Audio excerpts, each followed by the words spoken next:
अथ पंचमो अध्याय। श्री सुखदेव जी का अंतिम उपदेश। श्री सुखदेव जी कहते हैं, प्रिय परिचित, इस श्रीमद् भागवत पुराण में बार बार और सर्वत्र विश्वात्मा भगवान श्री हरि का ही संकीर्तन हुआ है। ब्रह्मा और रुद्र भी श्री हरि से पृथक नहीं है, उन्हीं की प्रसाद लीला और क्रोध लीला की अभिव्यक्ति है। हे राजन, अब तुम ये पशुओं की सी अविवेक मूलक धारणा छोड़ दो कि मैं मरूंगा। जैसे शरीर पहले नहीं था और अब पैदा हुआ फिर नष्ट हो जाएगा, वैसे ही तुम भी पहले नहीं थे, तुम्हारा जन्म हुआ है, तुम मर जाओगे, यह बात नहीं है। जैसे बीज से अंकुर और अंकुर से बीज की उत्पत्ति होती है, वैसे ही एक देह से दूसरे देह की और दूसरे देह से तीसरे देह की उत्पत्ति होती है। किंतु तुम न तो किसी के से उत्पन्न हुए हो और न आगे पुत्र पौत्र आदि को शरीर में के रूप में उत्पन्न होगे। अजी, जैसे आग लकड़ियों से सर्वथा अलग होती है, लकड़ी की उत्पत्ति और विनाश से सर्वथा पड़े, वैसे ही तुम भी शरीर आदि से सर्वथा अलग हो। स्वप्नावस्था में ऐसा मालूम होता है कि मेरा सिर कट गया और मैं मर रहा हूँ। तुम लोग शमशान में जला रहे हैं, परंतु ये सब शरीर की ही अवस्थाएं दिखती है, आत्मा की नहीं।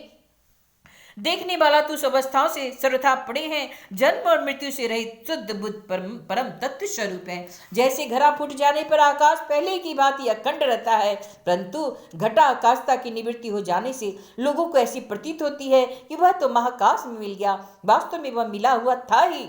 वैसे ही देहपात हो जाने पर ऐसा मालूम होता है मानो जीव मर गया हो, जीव ब्रह्म हो गया हो, वास्तव में वह ब्रह्म था ही, उसकी अभ्रमता ही प्रतीति मात्र थी।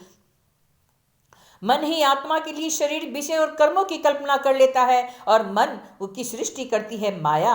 वास्तव में माया ही जीव की संसार चक्र में पड़ने का कारण है। जब तक तेल रखने का पात्र, बत्ती और आग का संयोग होता है, तभी तब दीपक में दीपक बना है। वैसे ही उनके ही समान तब तक आत्मा का कर्म, मन, शरीर और इनमें रहने वाले चैतन्याधास के साथ संबंध रहता है, तभी तक उसे जन्म मृत्यु के चक्र संसार में भटकना पड़ता है और रजोगुण, सत्वगुण तथा तमोगुण की वृत्तियों से उसे उत्पन्न, स्थित एवं विनष्ट होना पड़ता है।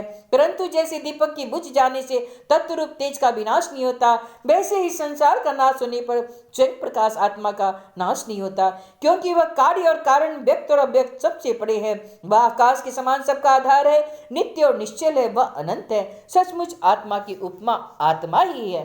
हे राजन, तुम अपनी विशुद्ध एवं विवेकवती बुद्धि को परमात्मा के चिंतन से भरपूर कर लो और स्वयं ही अपने अंतर में स्थित परमात्मा का साक्षात्कार करो। देखो, तुम मृत्युओं की भी मृत्यु हो, तुम स्वयं ईश्वर हो। ब्राह्मण के शाप से प्रेरित तक्षक तुम्हें भस्म न कर सकेगा।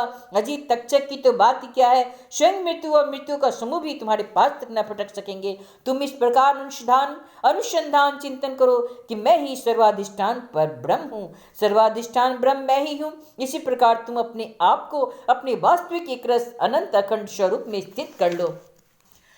उस समय अपनी विषैली जीभ लपलपाता हुआ, अपने होठों को कोने चाटता हुआ तक्षक आए और अपने विषपूर्ण मुख से तुम्हारे पैरों में डस ले, कोई परवाह नहीं। तुम अपने आत्मस्वरूप में स्थित होकर इस शरीर को और तो क्या सारे विश्व को भी अपने में पृथक न देखोगे।